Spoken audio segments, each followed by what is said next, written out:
हम सभी जानते हैं कि भगवान श्री कृष्ण की कहानियां बच्चों और बड़ों को बहुत ज्यादा पसंद आती है, क्योंकि उनसे हमें बहुत ज्यादा ज्ञान मिलता है। हम भगवान श्री कृष्ण जी को कई रूप जैसे कि माखन चोर कृष्ण, बाल कृष्ण, राधा कृष्ण, कुरुक्षेत्र में गीता का सार समझाते हुए भगवान कृष्ण को भी हमने देखा है। तो दोस्तों, आज के इस पोस्ट में हम आपको भगवान श्री कृष्ण जी की बचपन से लेकर बड़े होने तक की कहानियों के बारे में जानकारी शेयर करने जा रहे हैं। ऐसा भी हो सकता है इनमें से कुछ कहानियां ऐसी भी होंगी जो आपने अपने माता पिता या दादा दादी से बचपन में सुनी होंगी। तो कहानी शुरू करने से पहले मेरे चैनल को सब्सक्राइब करके बेल आइकन को दबा दें, कमेंट में लिखकर भेजें जय श्री कृष्णा। चलो दोस्तों, अब हम शुरू करते हैं। बचपन से ही श्री कृष्ण को माखन खाने का बहुत शौक था। जैसे जैसे वह बड़े हुए उनका माखन खाने का शौक भी बढ़ता गया। वह अपने घर में ही माखन को चोरी कर लिया करते थे। श्री कृष्ण की मां यशोदा माखन को मिट्टी की हांडी में डालकर लटका देती थी ताकि कृष्ण का हाथ वहां तक ना पहुंचे। लेकिन श्री कृष्णा और उसके दोस्त हार मानने वाले नहीं थे। एक दिन यशोदा मां माखन को मिट्टी की हांडी में डालकर लटका कर चली गई। फिर श्री कृष्णा और उनके दोस्तों ने मिलकर युगत लगाई और एक दूसरे के ऊपर चढ़ते हुए कृष्णा माखन की हांडी तक पहुंच गए। उन्होंने माखन की हांडी तोड़ दी और सारा माखन खा गए। सुदामा और श्री कृष्ण बचपन के मित्र थे और दोनों एक ही साथ शिक्षा लेते थे। सुदामा बहुत गरीब था। वह ब्राह्मण था, इसलिए वह दिन भर में 5 घर से भिक्षा मांगकर अपना और अपने परिवार का पेट पालता था। उसे जितना मिलता था उसी से गुजारा करता था, परंतु मिलने वाली भिक्षा उसके लिए पर्याप्त नहीं थी। उसका और उसके परिवार का पेट भी उससे करता नहीं था। इसी भिक्षा से अतिथि सत्कार भी हुआ करता था। सुदामा की पत्नी को यह मालूम था कि सुदामा और श्री कृष्ण दोनों मित्र हैं। श्री कृष्ण द्वारका के महाराजा है।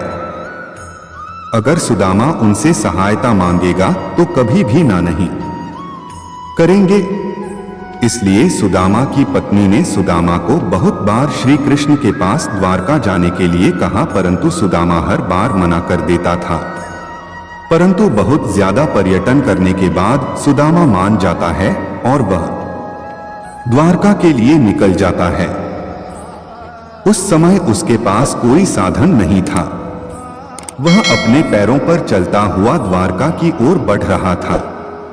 वह संकोच और लज्जा से भरा हुआ द्वारका की ओर निकल पड़ा। काफी दूर चलने के बाद उसे रास्ते में एक बैलगाड़ी मिलती है, जिस पर व्यापार के लिए खूब सारा माल लदा हुआ था। मुरारी ने सुदामा को द्वारका चलने के लिए मना लिया।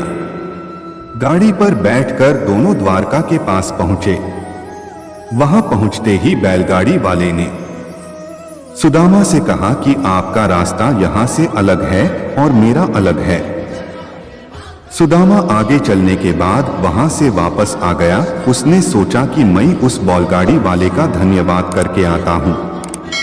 सुदामा मंदिर के पीछे उसका धन्यवाद करने के लिए वहां गया तो वहां पर कोई बैलगाड़ी नहीं थी और ना ही कोई मुरारी था। उसे कुछ समझ नहीं आ रहा था। वह सोच रहा था कि एक क्षण पहले वह मुरारी से बातचीत कर रहा था, परंतु दूसरे चरण में यहां पर कोई भी नहीं है। सुदामा समझ गया था कि उसके मित्र श्री कृष्ण की ही कोई लीला है। वास्तव में ऐसा ही हुआ। जब दोनों की मुलाकात हुई तो वह दोनों मुरारी की घटना पर मुस्कुरा रहे थे। एक बार की बात है कि यमुना नदी में एक मीठे पानी की झील में एक जहरीला सांप रहा करता था, जिसका नाम कालिया था। कालिया इतना जहरीला था कि धीरे धीरे उसका जहर यमुना नदी के पानी को भी जहरीला बना रहा था।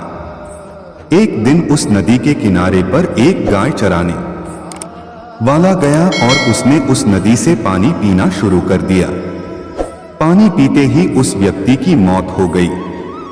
जब श्री कृष्ण को इस बात का पता चला तो कृष्ण ने अपनी शक्ति से उस मरे हुए व्यक्ति को दोबारा से जिंदा कर दिया। उसके बाद कृष्ण यमुना नदी में कूद गए और नदी की गहराई में जाने लगे। नदी की गहराई में गए तो वह जोर जोर से सांप को पुकारने लगे। उस समय कृष्ण को नदी में गए हुए काफी समय हो गया था। यह देखकर लोग चिंतित होने लगे और कुछ लोग तो वहां करने लगे थे। उसके बाद कालिया सांप नदी के अंदर से बाहर निकला और श्री कृष्ण के सामने आया। सामने आते ही श्री कृष्ण पर आक्रमण कर दिया। देखते ही देखते श्री कृष्ण उस कालिया सांप के सर पर नाचने लगे। वह कालिया सांप 1000 सर वाला विशाल सांप था। श्री कृष्ण इतनी तेजी से नाचने लगे थे कि कालिया सांप के मुंह से खून निकलने लगा। जब यह बात कालिया की पत्नी को पता चली तो वह श्री कृष्ण के सामने कालिया के जीवन की भीख मांगने लगी। श्री कृष्ण ने कालिया सांप को जमुना नदी को छोड़कर रामानका द्वीप में जाने के लिए कहा और उसे यह आश्वासन भी दिया उन पर कभी भी गरुड़ हमला नहीं करेंगे, क्योंकि उसके सिर के ऊपर कृष्ण के पैरों के निशान छप चुके हैं। यह सुनकर कालिया सांप बहुत ज्यादा खुश हो गया और फिर वह अपनी पत्नी के साथ यमुना नदी को छोड़कर वहां से दूर चला गया। इस प्रकार श्री कृष्ण ने कालिया सांप से गांव वालों की रक्षा की। एक गांव में 8 वर्ष का सूर्य नाम का एक बेहद दुर्लभ बालक था। उसका परिवार का व्यवसाय लकड़ी काटना और उन्हें बाजार में बेचना था। एक दिन सूरज यमुना नदी के किनारे पर लकड़ी काट रहा था। एक पेड़ की सूखी टहनी यमुना नदी की ओर झुकी हुई थी। सूरज की खास बात यह थी कि वह कभी भी हरी भरी टहनी को नहीं काटता था। उसने देखा कि जो टहनी यमुना नदी की ओर झुकी हुई है वह बिल्कुल सूखी हुई है। उसने कुल्हाड़ी लेकर उसे काटने के बारे में सोचा। जैसे ही उसने अंतिम परिहार टहनी पर किया, टहनी नदी में गिर गई और सूरज ने भी उसी टहनी को बचाने के लिए यमुना नदी में छलांग लगा दी। यमुना नदी का बहाव बहुत ज्यादा तेज था क्योंकि वह मौसम बारिश का मौसम था। सूरज काफी देर तक नदी से बाहर निकलने के लिए प्रयास करता रहा, परंतु उस धारा में खुद को बहने से ना रोक सका। काफी मेहनत करने के बाद भी वह सफल नहीं हो सका था और नदी के बहाव के साथ ही बहता गया। उसने मदद के लिए श्री कृष्ण को पुकारा। उससे पहले अपने लिए निजी हितों के लिए कभी भी श्री कृष्ण को याद नहीं किया था। श्री कृष्ण भी अपने भक्त की पुकार सुनते ही नदी के किनारे पर पहुंच गए। उन्होंने देखा कि सूरज बेहोश और अचेत अवस्था में है। उन्होंने सूरज को नदी से निकाला, नदी के किनारे पर लिटा दिया। सूरज की आंखें बंद थी, परंतु उसको एहसास हो रहा था कि किसी ने उसे बीच नदी से बाहर निकाला है और उसकी देखरेख कर रहा है। जैसे सूरज की नींद उठा, उसने देखा उसके आसपास कोई भी नहीं है, परंतु वहां पर एक मोर पंख पड़ा था। इस मोर पंख को देखकर वह समझ गया कि उसके प्रभु श्री कृष्ण ने ही उसे बचाया था। एक बार की बात है कि वृंदावन के लोग गोवर्धन पर्वत की पूजा करने लगे थे। वह भगवान श्री कृष्ण के कहने पर उस पर्वत की पूजा करने लगे थे और इंद्रदेव की पूजा नहीं करते थे। इस बात पर देवराज इंद्र ब्रिज के लोगों पर बहुत ज्यादा क्रोधित हो गए और क्रोधित होकर उन्होंने उन्हें दंडित करने के लिए ब्रिज गांव के ऊपर गणगौर वर्षा करने के लिए बादल भेज दिए। इंद्र के आदेश देते ही वह बादल गांव की ओर चल पड़े और वहां जाकर बहुत ज्यादा बारिश करने लगे, जिसके कारण वृंदावन में बाढ़ की संभावना पैदा हो गई थी। बारिश इतनी ज्यादा होने लगी थी यहां तक कि कुछ लोगों के घर भी इस बारिश में बहने लगे थे। गांव के लोग बहुत ज्यादा डर गए थे और वह सहायता देने के लिए भगवान श्री कृष्ण के शरण में पहुंचे। परंतु भगवान श्री कृष्ण को पूरी परिस्थिति के बारे में ज्ञान हो चुका था। उन्होंने गांव वालों की सहायता करने के लिए अपने बाएं हाथ पर गोवर्धन पर्वत को अपनी छोटी उंगली पर उठा लिया और वह पर्वत पर पूरे गांव के ऊपर छतरी का काम करने लगा। देखते ही देखते वृंदावन के सभी लोग और गाय एक एक करके उस पर्वत के नीचे आने लगे। इस प्रकार भगवान श्री कृष्ण ने वृंदावन के लोगों की जान बचा ली। भगवान श्री कृष्ण के चमत्कार को देखकर लोग बहुत ज्यादा हैरान हो गए थे और इस चमत्कार को देखकर बादल भी वापस लौट गए और इस तरह भगवान श्री कृष्ण ने ब्रजवासी की रक्षा की और वह लोग खुशी खुशी रहने लगे। वृंदावन के छोटे गांव में पारो और रामदरस नाम के पति पत्नी रहते थे। वह दोनों आंखों से देख नहीं पाते थे और हर रोज भिक्षा मांगकर ही अपना जीवन व्यतीत करते थे। दोनों श्री कृष्ण की भक्ति किया करते थे। भोजन से पहले वह उस भोजन का प्रसाद लगा दिया करते थे। उस प्रसाद को अपने भोजन के पात्र में थोड़ा सा मिलाकर बाकी किसी दूसरे गरीब को खाने को दिया करते थे। श्री कृष्ण भी उनकी भक्ति से बहुत ज्यादा प्रसन्न थे। इसी कारण उनको कभी भूखे पेट सोने नहीं दिया करते थे। चारों ओर जन्माष्टमी की धूम मची थी। गोकुल, वृंदावन, बरसाना क्षेत्र में कृष्ण जन्मोत्सव की विशेष मनोहारी छटा देखने को मिलती है। पारो खुद भी पुत्र को डोट जन्म देने वाली थी। उसे खुद नहीं मालूम था कि वह जन्माष्टमी के दिन एक पुत्र को जन्म देने वाली है। ठीक उसी समय उसने पुत्र को जन्म दिया। वह अपने माता पिता की तरह ही श्री कृष्ण की भक्ति करता रहता था। उसका नाम उन्होंने चंदन रखा था। वह नाम के अनुसार ही शांत और शीतल स्वभाव का था। चंदन जब भी बीमार होता था या फिर अपने रास्ते से भटक जाता था तो उसकी मदद एक गाय चराने वाला करता था। उसका नाम मदन था। उसने बताया था कि वह पास के गांव में रहता है। जब भी चंदन के परिवार पर कोई विपत्ति आती तो मदन सदैव रखवाला बनकर खड़ा रहता था। चंदन जब बड़ा हुआ तो वह मदन के गांव में जाकर मदद को खोजने लगा और जैसे ही वह गांव पहुंचा उसने मदन के बारे में पूछा तो लोगों ने बताया कि यहाँ कोई मदन नाम का व्यक्ति नहीं रहता है। उसके बाद चंदन ने इस रहस्य का पता लगाने का मन बना लिया। चंदन उसे ढूंढता रहा परंतु उसे मदन ना मिला। फिर एक बार चंदन की मां को बहुत ज्यादा बुखार हो गया था। वह लगभग मरने वाली थी। तब मदन उसके घर सहायता के लिए आया और शाम होते ही अपने गांव की ओर लौटने लगा। उस समय चंदन उसका पीछा कर रहा था और चोरी चोरी दूर से उसे देख रहा था। मदन वहां पर मौजूद एक मंदिर के अंदर दाखिल हो गया। चंदन उसे देखता रहा।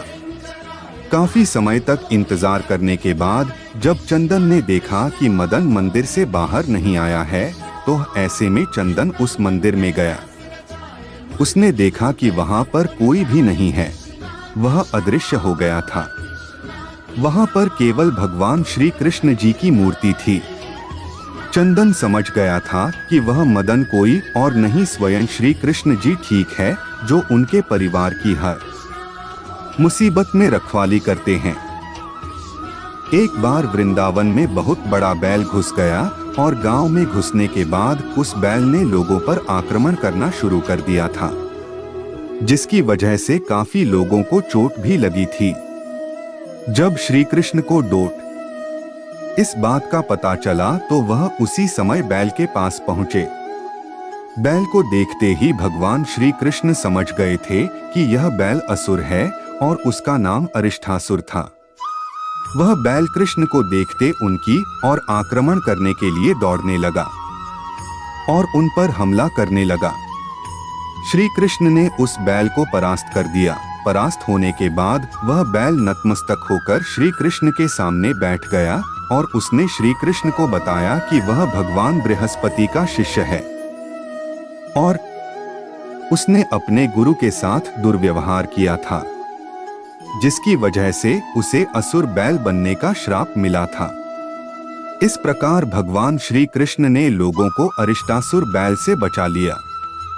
यह बात तो आप सभी लोग जानते हैं कि श्री कृष्ण को माखन खाना बहुत पसंद था। उनके माखन चोरी करने की आदत की वजह से उनकी मां यशोदा के साथ साथ उनके पूरे गांव वाले बहुत ज्यादा तंग हुआ करते थे। इसी वजह से कृष्ण की मां यशोदा माखन की मटकी को छत के ऊपर के भाग से लटका कर रखती थी, ताकि कृष्ण से वहां तक पहुंचना ना जा सके और माखन चोरी ना कर सके। परंतु एक बार की बात है, एक बार यशोदा को किसी काम से घर छोड़कर जाना पड़ा। उस समय श्री कृष्ण ने अपने सभी दोस्तों को अपने घर बुला लिया और अपने दोस्तों की मदद से वह माखन की मटकी तक पहुंच गए। उन्होंने मटकी को तोड़ दिया और माखन निकालकर खाने लगे। इतने में उनकी मां यशोदा घर लौट आई। उन्होंने देखा कि कृष्ण अपने दोस्तों के साथ माखन की मटकी तोड़कर उसमें से माखन निकल कर खा रहा है। जैसे ही उनके दोस्तों को पता चला कि यशोदा मां आ गई है, उनके सारे दोस्त श्री कृष्ण को वहां अकेला छोड़कर भाग गए। परंतु कृष्ण नहीं भागे और वहीं बैठे माखन खाते रहे। उसके बाद कृष्ण को यशोदा मां से अच्छी डांट पड़ी। एक बार एक महिला गांव में फल बेच रही थी। जैसे ही वह श्री कृष्ण के घर के सामने से गुजर रही थी, तब श्री कृष्ण ने उस फल वाली महिला को देखा। उनका फल खाने का मन किया तो उन्होंने फल बेचने वाली महिला से फल मांगे, तो महिला ने कृष्ण से उन फल के बदले में कुछ मांगा। फल के बदले में अनाज देने के लिए कृष्ण घर के अंदर दौड़ते हुए गए और मुट्ठी भर अनाज लेकर वापस आने लगे। परंतु महिला तक पहुंचते पहुंचते उनके हाथ में से अनाज सारा नीचे गिर जाता था। श्री कृष्ण बार बार अनाज लेकर आते थे, परंतु अनाज नीचे गिर जाता था। यह देखकर फल वाली महिला बहुत ज्यादा प्रसन्न हो गई और उसने सारे फल कृष्ण को दे दिए और कृष्ण भी अंदर ही अंदर बहुत ज्यादा प्रसन्न हो गए। जब वह महिला सारे फल कृष्ण को देकर अपने खाली टोकरी लेकर वहां से जा रही थी और जैसे ही वह महिला अपने घर पहुंची, उसने देखा कि उसकी टोकरी सोने और जवाहरात से भरी हुई है। एक दिन कामधेनु नामक गाय स्वर्ग से श्री कृष्ण के पास पहुंची और उन्होंने श्री कृष्ण से कहा कि वह देवलोक से उनका अभिषेक करने के लिए आई है, क्योंकि वह पृथ्वी पर गांव की रक्षा कर रहे हैं। उस गाय ने श्री कृष्ण को पवित्र जल से नहलाया और उनका दिल से शुक्रिया किया। इतने में उसी समय भगवान इंद्र अपने हाथी ऐरावत पर विराजमान होकर वहां से गुजर रहे थे। उन्होंने श्री कृष्ण को आशीर्वाद दिया और कहा कि इस पुण्य के लिए पूरे विश्व के लोग आपको गोविंद के नाम से जानेंगे। यही वजह है कि आज भी भगवान श्री कृष्ण को लोग गोविंद के नाम से भी पुकारते हैं। यह बात तो आप लोग भी जानते ही होंगे कि मामा कंस का वध भगवान श्री कृष्ण के हाथों में ही लिखा था और यह बात कंस खुद भी जानता था। इसलिए वह कृष्ण का वध करने के लिए अलग अलग असुरों को भेजा करता था। एक बार उसने पूतना नाम की एक रक्षाशनी को भेजा। वह श्री कृष्ण के गांव में पहुंची और उसने एक सुंदर महिला का रूप धारण कर लिया। फिर उसने घर घर में जाकर श्री कृष्ण को ढूंढना शुरू कर दिया। कुछ देर ढूंढने के बाद में श्री कृष्ण के घर पहुंची और उसने श्री कृष्ण को पहचान लिया। उस समय उनके घर में कोई नहीं था। उस समय श्री कृष्ण भी बहुत ज्यादा छोटे थे। उस रक्षाशनी ने कृष्ण को अपनी गोद में उठाया और उसे अपना जहरीला दूध पिलाने लगी। उसने सोचा कि दूध पीते ही कृष्ण की मृत्यु हो जाएगी, परंतु ऐसा नहीं हुआ। कृष्ण वह दूध पीते रहे और वह तब तक दूध पीते रहे जब तक उस महिला की मृत्यु नहीं हो गई। मृत्यु होते ही वह महिला अपने असली क्रूर रूप में आ गई।